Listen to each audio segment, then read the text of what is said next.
Am I the a-hole for making my mother-in-law cry? Plus updates. Original post. I, 23 female, have been in a relationship with Andrew, 26 male, for 3 years. We hit it off pretty quickly, and after a year, we moved in together. After a couple months of dating, he introduced me to some of his family members, including his mother, Nora, 60-ish female. She had raised him as a single mother, and she was very close to Andrew. She wasn't very warm towards me, but she wasn't rude either. The longer we were together, the more we would meet her, and she never warmed up to me. After a while, I realized she just didn't like me. And yes, I was disappointed, but I tried not to think about it too much. I had mentioned it to Andrew, and he said that's just how his mom behaved with his past girlfriends and that I shouldn't worry. On July 9th, Andrew and I organized a small get-together with Nora, his aunt Melinda, Chris and Tiff, his cousins, and my mother Cindy. My fiancé and I wanted to announce my pregnancy as I am 4 months pregnant. When we gathered everyone and told them, they were ecstatic and congratulating us, except Nora. When we went to her, she hugged Andrew, congratulated him, and barely acknowledged me. I just walked away because I knew they would start talking and Nora exclude me from the conversation. And I went towards Andrew's cousins, who I'm close to. We talked about the baby's gender. We wanted it to be a surprise, how I would decorate the baby's room. Normal baby chatter. I was with the cousins, but I was still within earshot of Andrew and Nora, and noticed that she was excitedly talking about how she would take such good care of the baby because she has always been a mom at heart. I'm not going to lie. I probably overthink, but the last comment angered me. She kept talking like I wasn't in the picture. By the end of the get-together, I was mad, and waited until she left to go to talk to Andrew. I told him I thought her comments are weird, and that considering she's never liked me, it just feels like she thinks she's going to replace me. Andrew just said that she wants to be hands-on grandmother as it's her first grandbaby, and that is not that deep. Yesterday, July 15th, Tiff sent me a message asking me if I knew that Nora was telling her church people that she was being blessed and she would welcome a baby in her life because God could see how much love she had to give back, and that she would name it after her grandmother, and just a bunch of nonsense. I told Andrew what I knew, and he finally acknowledged how weird and creepy her lies were, and he called her to set things straight. He told me she started crying, and that I felt bad, but I feel like she's just plain crazy and is trying to guilt trip him. I sent her a message that as long as she can't accept that I am the child's mother and to respect me, she won't be the child's life. Melinda said I went way too far and that I have no business attacking her faith, which I don't believe I ever did. So am I the a-hole? Now for the top comments before reading the updates. Not the a-hole. You didn't make anyone cry. Your boyfriend told it like it is, and she got upset. That's her problem. Good news? He's on your side and up to dealing with his mother. That's as it should be. Melinda and anyone else can step off. I was so worried he would downplay it again when I told him, but he just couldn't believe it, and immediately confronted his mother about her poor behavior. So I'm glad. Not today, Hall. I'd never leave her alone with your baby because she might take it and disappear. I don't think I'd ever feel comfortable leaving my child with this woman, but I'm very worried that unless we cut contact with her, she could do something very dangerous, like claiming she's supposed to pick up my child from school. In a situation like that, just make sure the school knows she is not authorized to pick up your child. Same for daycare/childcare. I'm trying to figure out when you attacked her faith. Not stay home. Telling her to back off and setting boundaries is not attacking someone's faith. The lady's crazy. The faith bit really confused me. Just because she said those insane lies in church doesn't mean I should respect it. Thanks. Edit. Thank you for all your replies. I read it all and really appreciate you guys taking the time to answer. I talked to Andrew about couples counseling, and he doesn't seem enchanted, but he said if it makes me feel more secure, he'll do it. Nora's been flooding his phone all day saying everything is a misunderstanding, and that I'm twisting everything out of proportion because I'm a crazy hormonal pregnant lady. I will update if anything happens with her. And now for the update. Basically, after a scene on the phone with my fiancé, she spammed his phone with texts saying I'm crazy hormonal pregnant lady, and then she went very quiet. He didn't block her. She just stopped texting. This morning she showed up. Fiancé was at work and she knew that, claiming she deserved an explanation for how she was being treated. That she only had a baby's best interests at heart, and that trying to stop that would be going against my child and being a bad parent. I told her that I was done taking her attitude, and that she isn't the victim, and that she was delusional for thinking she could treat me poorly and still be around my baby. Thank you to the users commenting that. You all really helped me see the situation clearly. Calling her delusional really upset her, and I knew she would just start her victim rant, so I showed her out. I had let her as she doesn't have a key and never will. I called my fiancé before she would have a chance to do so and changed the entire narrative to make me the bad guy. I told him he either gets his mother in check or I will be going away until the baby is born because I am not dealing with the stress of having a crazy woman around. He said he understood and he went home early. Fiancé and his cousins are on my side, but of course his aunt and mother-in-law are the same. I blocked them both. Aunt kept sending messages telling me I need to apologize. Like someone recommended, we're going to put them on an info diet. Unless they apologize sincerely and there's a change in their behavior, which I highly doubt, they will not have access to my child and I will only let them know the bare minimum. I'm honestly not delusional enough to believe that this is the last of it, but I feel like I can take a break from them for the next few months. I'll update. Edit. Thank you everyone for the amazing amount of support. It's very heartwarming to read. There is some confusion regarding some stuff, so let me try to clear it up. I'm not married to dear husband. He's my fiancé. We always pushed the dates because of COVID and how hard it was to travel since my family isn't from the US. And surprise, surprise, just no mother-in-law had a problem with all our ideas. The person who let me know what she was saying in church is fiancé's cousin, who is also just no auntie-in-law's daughter. She's on my side because she knows me well, and she immediately realized the mother-in-law's conversation with the church was extremely off. After I kicked mother-in-law out, I talked with dear husband for a while, explained to him everything in great detail regarding his mother's behavior, and he is very shocked and apologetic to have brushed it off in the past. So that's a huge relief. She asked mother-in-law to apologize, so she went completely silent and hasn't texted again. I'm thinking that the cousin might have talked to her mother, just no aunt-in-law, because she hasn't texted the fiancé either. So maybe hopefully she understands the issue. Well, that's weird. Why does she think she gets to decide what is in the best interest of the baby? Why is she telling people you attacked her faith? This is definitely the type of person you should back away from. None of this makes sense. People don't just wake up one morning and start acting like this. There is probably more to her behavior that your fiancé believed was normal in the past. No clue. Most of our interaction was cold, so the sudden interest in my child really rubs me the wrong way. This is not uncommon with the mother-in-laws we hear about on this sub. They tend to completely ignore things they don't want to acknowledge, such as the existence of their daughter-in-laws. If you look at the sticky comments on your post, you will see a link to the book list for this sub, and there's also a list of common abbreviations used here. Take a look at the books. Some of them will probably help you identify the patterns in mother-in-law's behavior. It can really help the situation if your significant other sees that a neutral expert identifies these behaviors as crossing normal boundaries.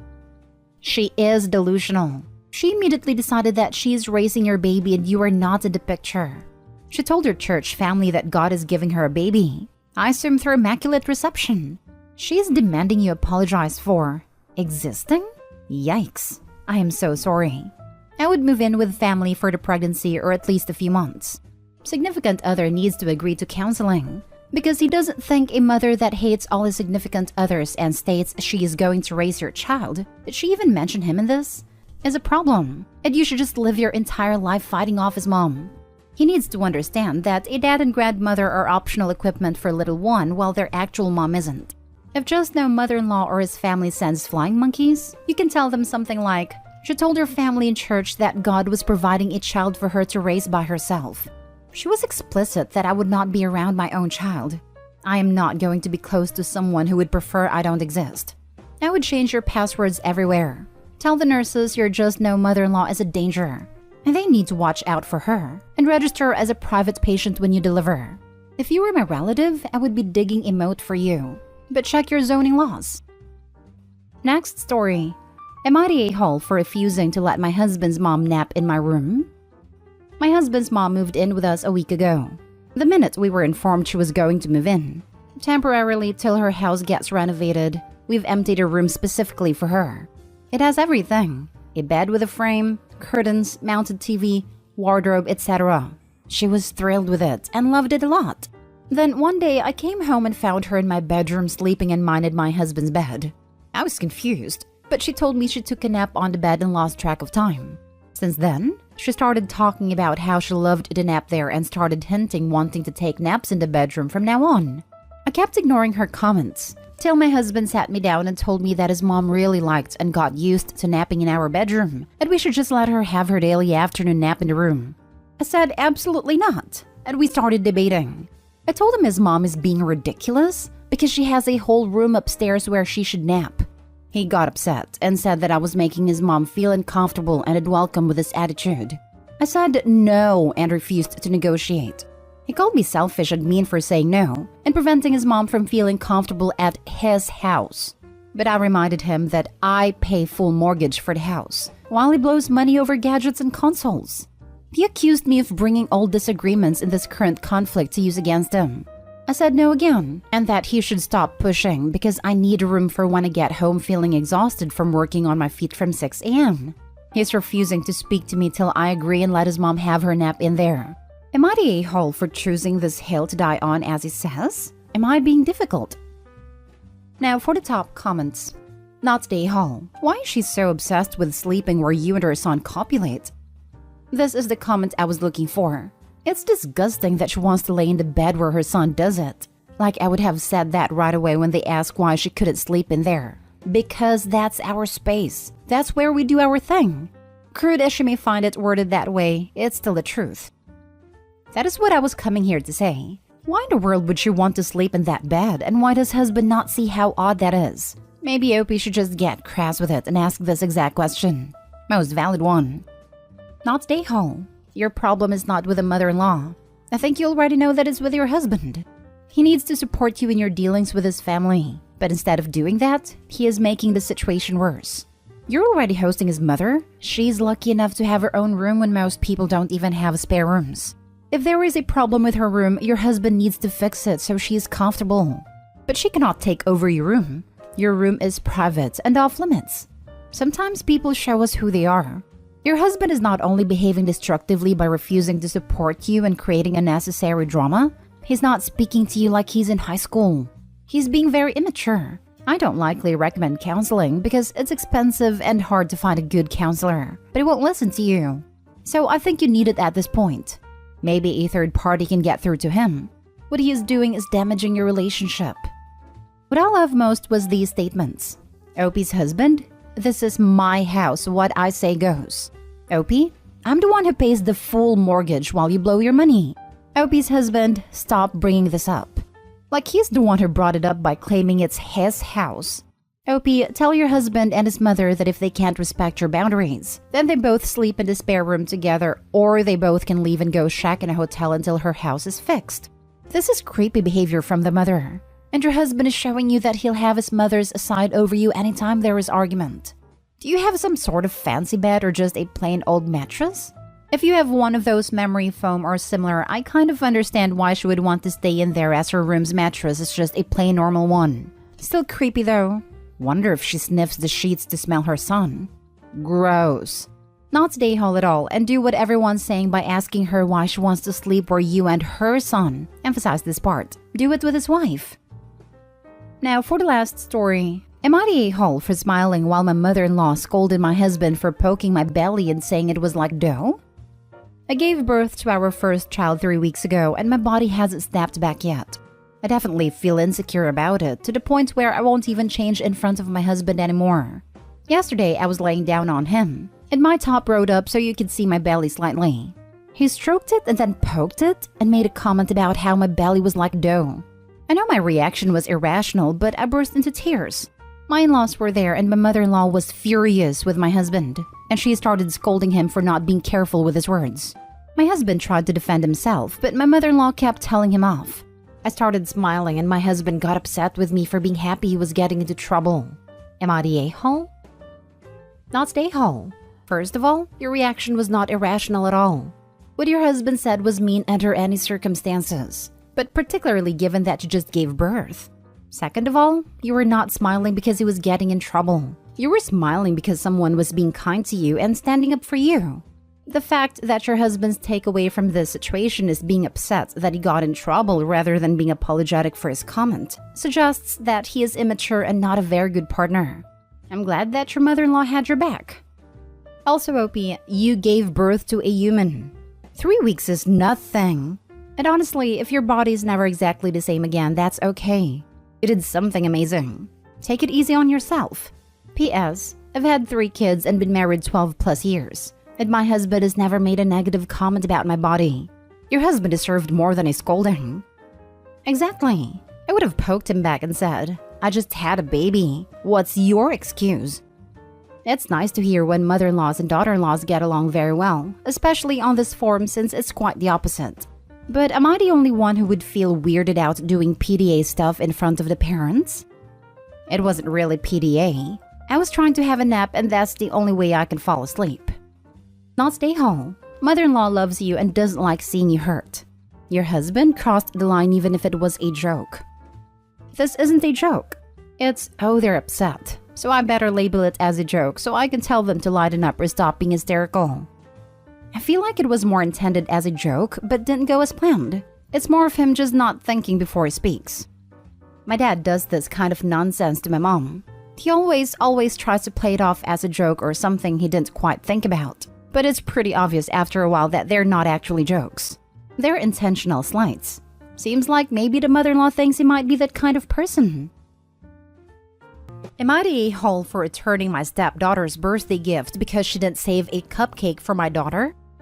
I, female 33, am engaged to my fiancé, male 36. I have a 4-year-old daughter and he has a 16-year-old daughter. He comes from a conservative family, so we won't move in together till after marriage. So far, we're on good terms as a blended family. But I noticed that my stepdaughter acts kind of distant towards my daughter. Every time I try to talk to my fiancé about it, he'd tell me to give the kids a chance to bond and warm up to each other. My stepdaughter's 16th birthday took place on Sunday. Since she's into baking, she decided to bake cupcakes instead of having an actual birthday cake. My daughter and I went over to my fiancé's house to attend a party, and I brought my stepdaughter a gift, which was an iPhone. We sat down and she started serving everyone cupcakes. Then when it was my daughter's turn, she bluntly said she was sorry, but she didn't save any for my daughter. I felt confused. I asked if she made enough cupcakes and whether there were guests that came uninvited. She said no, and that she just didn't make one for my daughter. I asked why, but she refused to say. I was so mad and felt hurt on my daughter's behalf. I got up and told my fiancé that I wanted to leave. My fiancé tried to stop me and offered his cupcake to my daughter, but I refused to take it. On the way out, I grabbed the gift I brought for my stepdaughter and she stood there and watched. I could hear her yell, "Dad, she took the iPhone," while I was walking out with my daughter. My fiancé tried to get me to go back inside, but I refused. Later, he came over and we had an argument. He said that I overreacted, and that I know how some teenagers can be moody and do random stuff without an explanation, so I shouldn't have taken it personally. I said she excluded my daughter and didn't save her a cupcake, but he said it was just a cupcake, and then reminded me that he offered his cupcake and said I should have accepted it and called it a day. He said taking the iPhone, which was supposed to be a gift, back was poor taste, and it might hurt my relationship with his daughter. I refused to give it to him so he could give it to her since she was crying about it. He left and was mad at me. We haven't talked since then except via texts. Edit, she's been wanting the iPhone for a while and since her dad couldn't buy it, I decided it'd be nice if I gifted it to her. For those who are asking how a teenager could own an iPhone, I'm sorry if it's uncommon where you live, but where I live, iPhone are the most common phones. Also, I saw that she served her girlfriend a whole plate of cupcakes, so it's not like she baked a specific number. Now for the top comments. Not the whole, and don't marry this man. He will clearly expect you to cater to his child at the expense of your own. This is who he is. Believe him and react accordingly. Yep, a 16-year-old is acting like this because she's been allowed to. And with only a few years before adulthood, the odds of her growing out of it aren't in OP's favor. You paid for an iPhone? Yeah, this really isn't about you being an a-hole in my opinion. It's not an overreaction when you feel like being disrespected and unappreciated. She left a 4-year-old out on purpose? Play stupid games, kiddo. Win stupid prizes. Not the a-hole. Not the a-hole, but wake up. Why are you the one paying for the expensive gift? The iPhone should be a parent or a grandparent gift, not from you. Leaving was your only option at that point. It takes a special kind of ugly to want to exclude a 4-year-old little kid from a birthday celebration. If stepdaughter can verbalize that she intentionally did not make a cupcake for your daughter, she's old enough to understand why you left. Edit. The more I think about this, the worse it gets. The stepdaughter being a jerk is one thing, but the fiancé's reaction is unforgivable. I also wouldn't be able to get over his whole family standing by and acting as if a teen bullying a preschooler is no big deal. This man and his whole family showed you who they are. Believe them. OP, you need to put major brakes on this relationship. Keep your finances separate. Consider it a blessing in disguise that you haven't moved in together yet. Oh, and I think you should give your daughter the phone. Let her use it to watch Disney+. If you're not ready to break up, you should pull way back on the money you spent on your boyfriend. Are you paying for trips and little luxuries? Try taking a break for a few months and see how he reacts. Open your eyes. Next story. Am I the a-hole for telling my stepmom that if my relationship with my brother is weird, then hers with her son is even weirder? I, 17 female, cannot stand my dad's wife, Lou, 42 female. We've never gotten along, but she adores my brothers and, of course, her son, 13 male. She thinks I look like my mom who she hates, and I guess it's a contributing factor and means she's stuck looking at me when I'm at her place. But it's mostly because she likes validation of guys, and will bring any girl down if meant all the guys in her life would adore her. But I don't care because I don't bother her and she usually doesn't bother me unless we are arguing. Me and my older brother, Lyle, 25 male, have an amazing relationship. We're the closest in age, and if I ever have an issue, I go to him and like siblings do, we chill out in each other's room.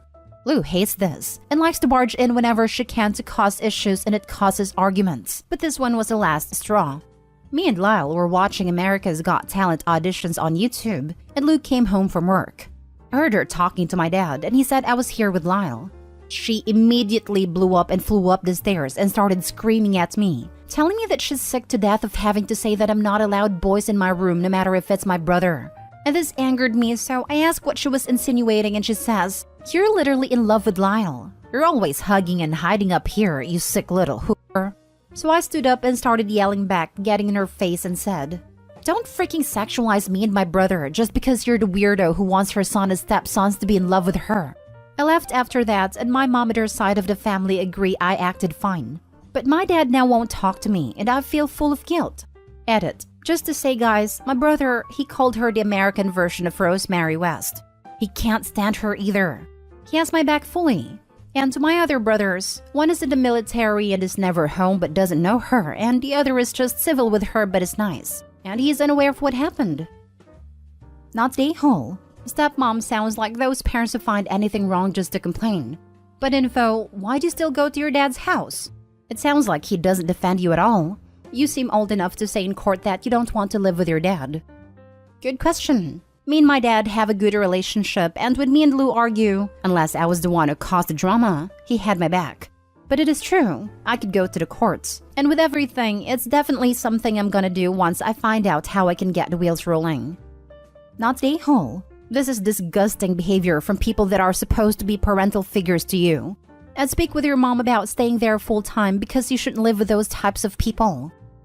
Yeah, definitely. I've told her and she was ready for a fight. But I told her it's not worth it. So she's just gonna help me go to court and say I want to change the agreement to 50-50 custody. It's the last straw in my eyes. And I'm not gonna let some elderly woman sexualize me. Gross. Not the a-hole. What the heck is going on with your dad? Why is he allowing her to behave this way towards you and your brother? Good on you for standing up for yourself. This right here. You have a dad problem more than stepmom problem. If your dad had your back, your stepmom would never have talked to you in such a disgusting way. If I were you, I'd ask mom if she could petition for full custody and limit contact with dad and stepmom given their horrific accusations. Next story. Am I the a-hole for telling my wife I don't want to name our child after her late husband? I'm 41 male, my wife is 38 female. She is pregnant with our first child together and he was a big surprise. She is due in November. She has a daughter from her first marriage, 18 female, and goes to college now. I have a nephew, 16 male, who has lived with me since he was a toddler and I consider him my kid.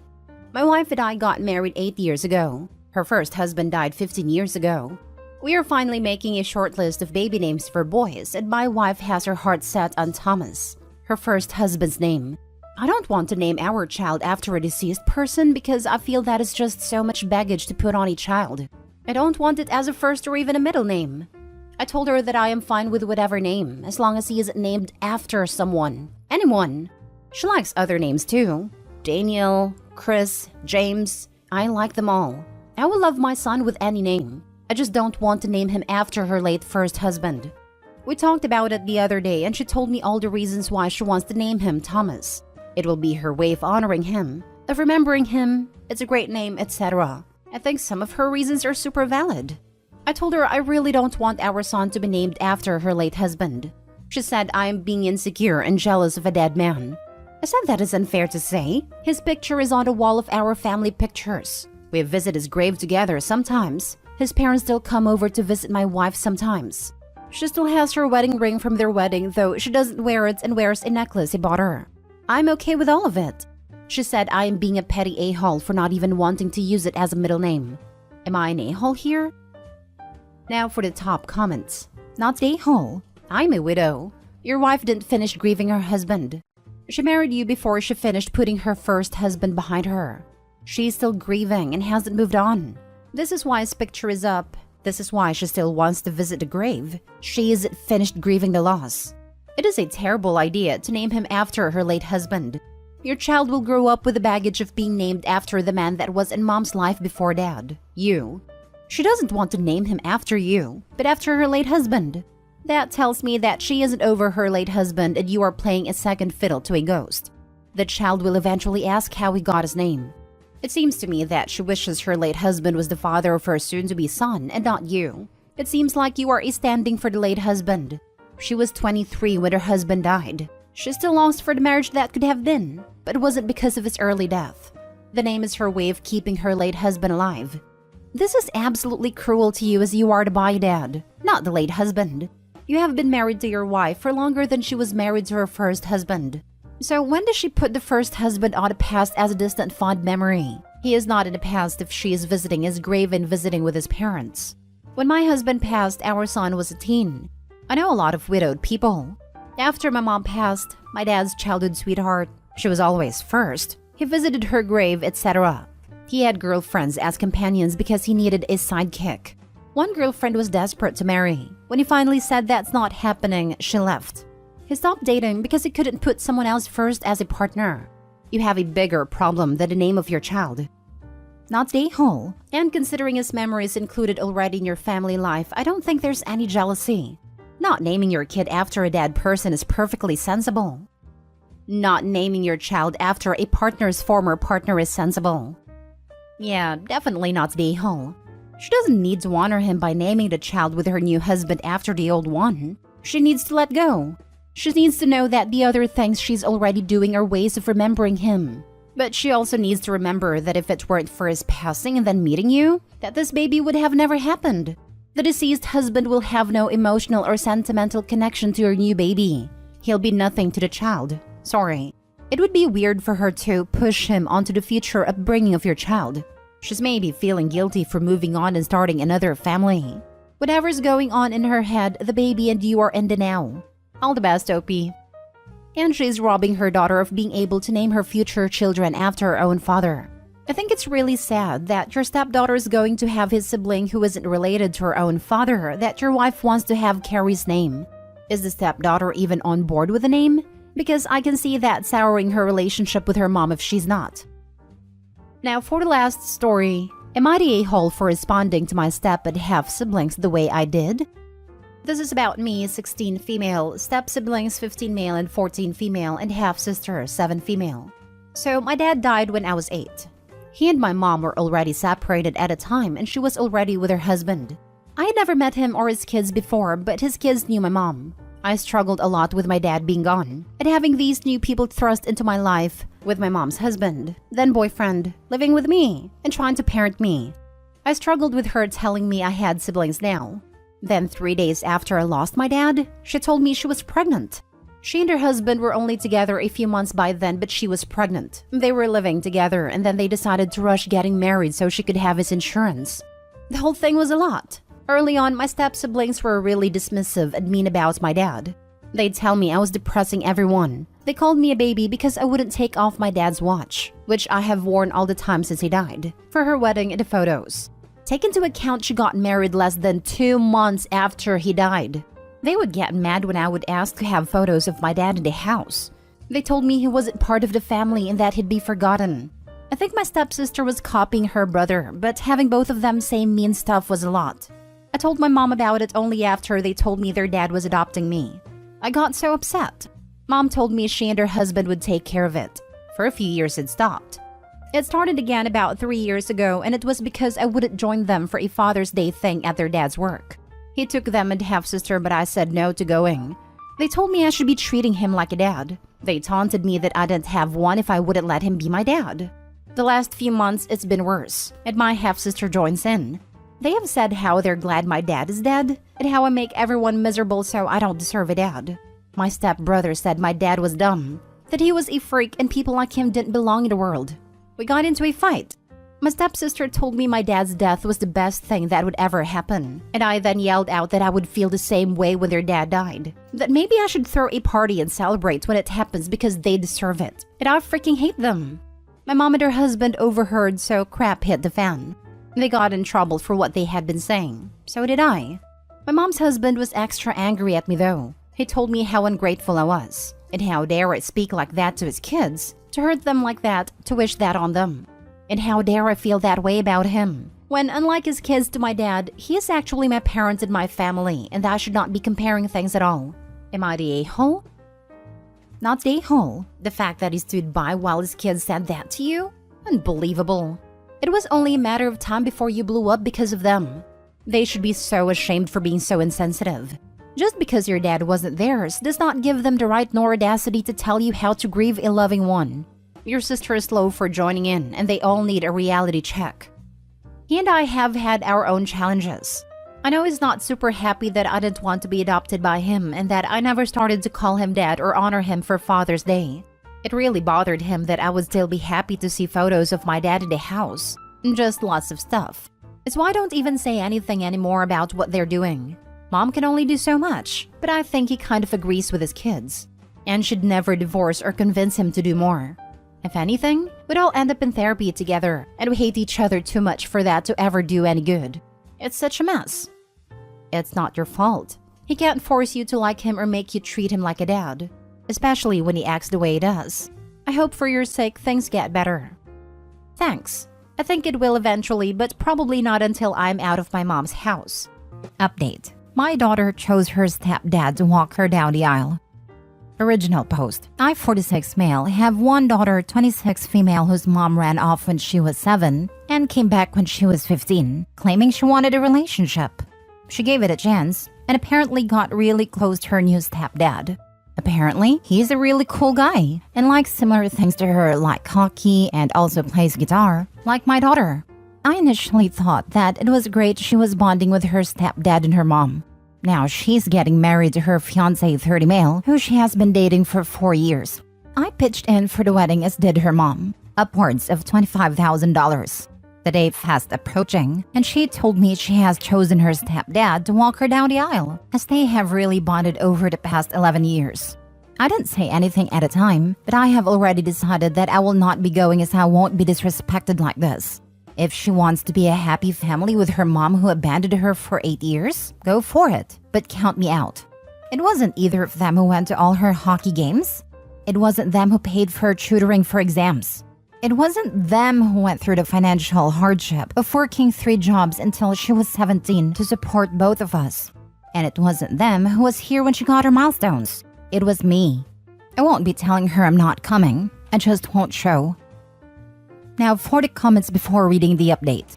Why can't both dads walk her down the aisle? Who says things have to be traditional? I ain't walking with that man. I've literally never spoken to him. And she said she wants him. Never did say she wants both of us. I can only assume it's because stepdad got to be the fun dad. He didn't have any real responsibility. She'll figure it out when she really needs help, and mom and stepdad have that confused look on their faces. At 26, she should be old enough to not just be picking the fun dad. Agree, that's middle school garbage. Honor your father, especially because he's not the one who ran out. Why not tell her how it makes you feel? Why not ask why you're not the one she thinks of when thinking of a father? You can still do what you want, but at least have the talk. You know, this is absolutely what I wanted to verbalize and couldn't find the words for. OP, only when we stop participating in the conversation do we truly lose our loved ones. You shouldn't have to beg. You shouldn't have to bring this up. But I tend to see stupidity where others see malice. Ask your daughter point blank, why do you not see me as a father? And I'd bet money she'd get the surprised Pikachu face because this literally never occurred to her. The question can open a lot of dialogue about your relationship, the work you put in, and what it took for her to be where she is. Also, given how blasé it sounds like she told you, it might be something her mother suggested, and she's just going along with it, not realizing the magnitude of the insult. You can absolutely from there say, I'm sorry that I wasn't a father figure you wanted. I did my best, but if this is what you want, then it is your day. I hope you have a good life. When you don't show up for the wedding or even respond to her calls and texts, she will know how badly she messed up. But if you don't talk to her, you will be cutting off your nose to spite your face. I have seen something similar to this play out twice, and at this point, I think the pain is just too much to bring up. First, a son, raised by a single mother for his entire 18 years and struggled.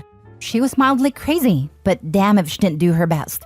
Dad comes back in, is the fun dad, and son changes his last name next year from mom's to dad's.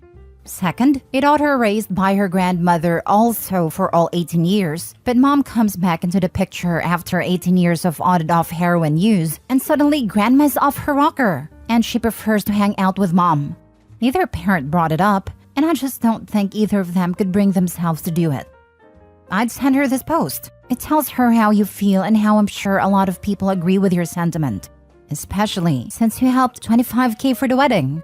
She isn't 11 choosing a weekend with him over you. She is an adult, and this is a hopefully one-time event. She is saying he is more important to her. It's insanely disrespectful, especially since you're essentially a single parent for so long. You need to let her know this isn't a small deal. I wouldn't send this post. It was written from a place of frustration and deep hurt. Looks like he needed to blow off steam here anonymously. But for the love of God, a civil conversation about emotional issues with your children goes a long way. Now for the update. So I took your guys' advice and I spoke with my daughter and decided that even if she didn't change her mind, I wouldn't miss her wedding or cut her off.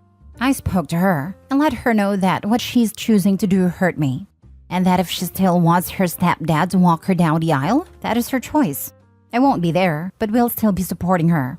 She said she still wants me there, but that her mom has apparently said she wants stepdad to walk her down the aisle as a way of accepting him into the family. She said that if she refuses, she won't be coming, and neither will stepdad, and they will never speak to her again. I ask if she is really someone she wants in her life, setting demands to maintain her relationship. And you'll never guess who I got a furious call from. Her mother. She was saying I manipulated my daughter into saying she never wanted to see them again, and uninvited them. I will be in 3 months' time walking my daughter down the aisle. Happy for you, but don't trust that your ex won't try to interfere and manipulate your daughter. Also, your daughter needs to be on the lookout for the manipulations to continue and not fall for it again. I'm going to back this up, because by what her mom has done, she shouldn't be trying to tell her daughter what she should be doing for her wedding. We don't really know if she will try again or not, but it's always good to be safe. Thirding this, the mommy here sounds very manipulative and selfish, and people like that tend to keep going or escalate, both in my direct experience and based on what I've learned in therapy. I'm glad Opie and his daughter are able to communicate well and seem to have a really solid bond. Stay on your toes. A lot can happen in 3 months, but if stepdad was any kind of man, he would have refused the offer in the first place. I'd agree, but we don't know what the mom may have told stepdad about the ex. If she's willing to go no contact with her daughter over this, there's no saying what she tells everyone about the ex. So maybe stepdad thought he was doing the right thing. Who knows? I just hope Opie and everyone else there remembers this is the daughter and her spouse's day, and to make decisions in her best interest as much as possible. She's probably stressed to the gills over the mom already. I know I would be. Anyone who wants to live with that kind of woman is either evil himself or very submissive. I bet on second. Am I the a-hole for running away from home? Original post. I, 15 female, will be a junior in high school once the new school year starts. I have a little brother I'll call Matt, 3 male. My parents both work full-time jobs in the business district. I was a planned baby, but Matt wasn't. My parents considered putting him up for adoption, but couldn't do it. They don't know I know this. Once my mom ended her maternity leave 2 weeks early, there was a schedule who would watch Matt when.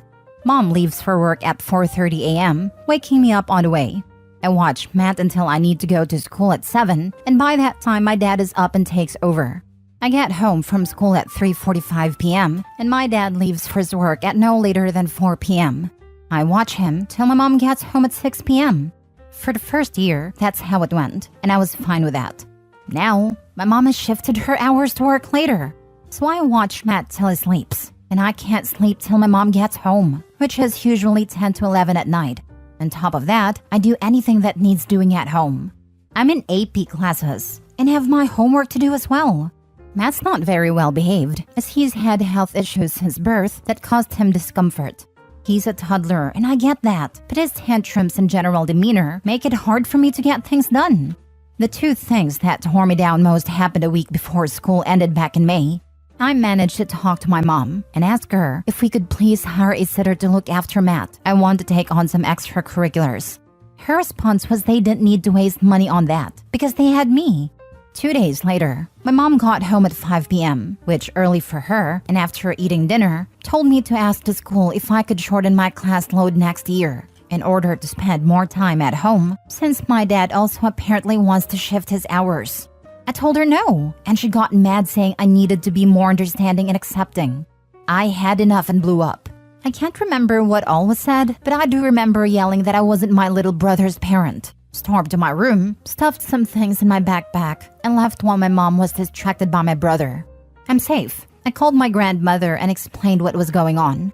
She and my mother are estranged, but we managed to stay close. Once she picked me up and got the details, she said she understood.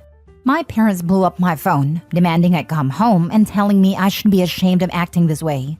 My grandmother blocked their numbers. She did talk to them, and they agreed I can stay where I'm at until I get my head on straight. I feel guilty for leaving my brother, but at the same time, I feel so worn out.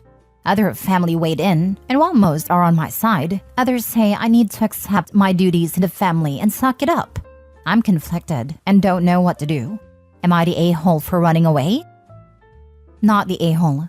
You're with a relative. I wouldn't count that as an actual runaway. They all know where you are, and you're safe. I completely agree with you. You are not your brother's keeper. They are wanting you to risk your education for a child that isn't yours. Can you stay with your grandma during school? I talked to my grandmother about that, and she would be willing to take me in, but I'm not sure how my mom and dad would respond. Does your grandmother live within the same school district as your parents? Or would you have to switch schools in order to live with her? As long as she lives in the same district and you don't have to switch schools, there shouldn't be an issue with updating the school about your living situation, meaning emergency contacts. Your school guidance counselor may even be able to help with any paperwork that's needed by the main office of your school. Not the a-hole. You're still a kid. You shouldn't be dealing with so much responsibility.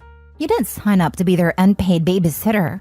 You're literally losing your childhood because your parents think you have to be responsible for your brother when they should be the ones taking care of him. Or hiring a nanny or a babysitter if they can't always be there for your brother. Not the a-hole. It is absolutely inappropriate for your parents to do this. I hate it when people pull a Duggar and make their older children raise the younger ones. I think it was very smart of you to go to your grandma, and you might want to live there through school. The nerve of your parents asking if you could shorten your course load and saying you need to be more understanding and accepting. Unbelievable.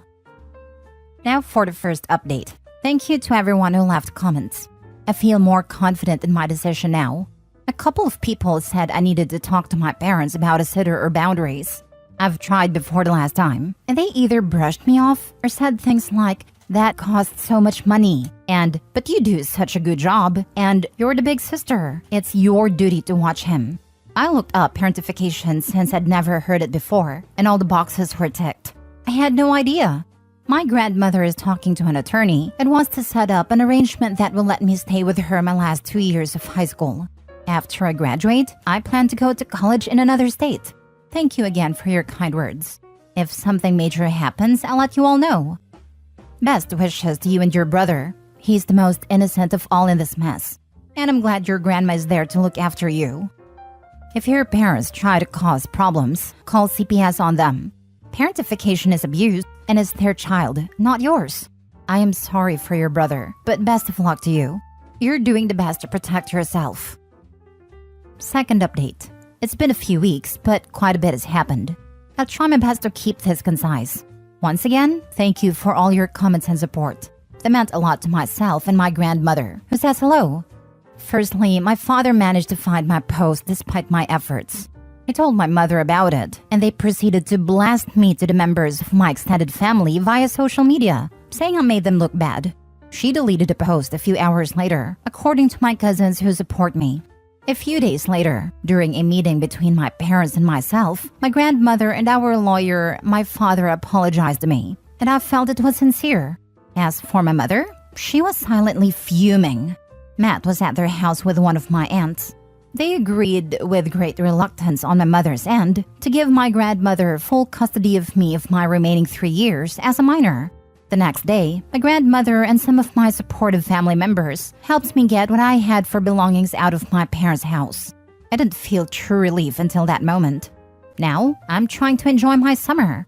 I'm hanging out with friends, going swimming, I'm relaxing. I'm finally reading books I bought 3 years ago that I never got a chance to read. I'm planning extracurriculars for next semester and even planning a birthday party, my first in 3 years, for my sweet 16 in February. I'm also helping my grandmother around the house. I do chores, but this time I'm getting an allowance. Even my sleep has improved. It's a whole new way of living, and it's kind of overwhelming, but I've never been happier. Hopefully this is the last time I post. I'm going to log off Reddit and go out with my grandmother for some shopping. Thank you all. Enjoy being free, my friend. We need more grannies like yours. Good luck in life. Hopping onto the top comment to say that I love this so much. This is the childhood/adolescence you deserve. I'm so grateful for your grandmother for being in this world and doing right by you. Glad things worked out for you. One question, did you get your documents such as birth certificate and social security card? You will need those, and I don't really trust your mother. Grandma can order replacements for OP, assuming they get all the paperwork for legal custody, rather than just some kind of informal arrangement. OP mentions a lawyer. Guarantee it's all legal since there's one involved. If he's worth his chickens, he'll also make sure all the needed documents, birth certificate, social security card, etc. are all handed over too. It's nice if they hand them over, but getting new ones for a minor you have custody shouldn't be hard at all unless they were born off the grid in a cult or something. Guardians have to be able to do things like enroll kids in school, get medical treatment, help them get licensed to drive, etc. I'd be more concerned about the parents misusing them. Yes, replacements can be acquired, but most identity theft happens from family members. If things are so tight that parents are overusing the OP, I'd personally be concerned about identity theft for financial issues and probably some spite. Most family members get away with identity theft because people are reluctant to turn them in for it. There's not all that much stopping your parents from ordering a dozen certified copies of your birth certificate and handing them out in Times Square if they were so inclined.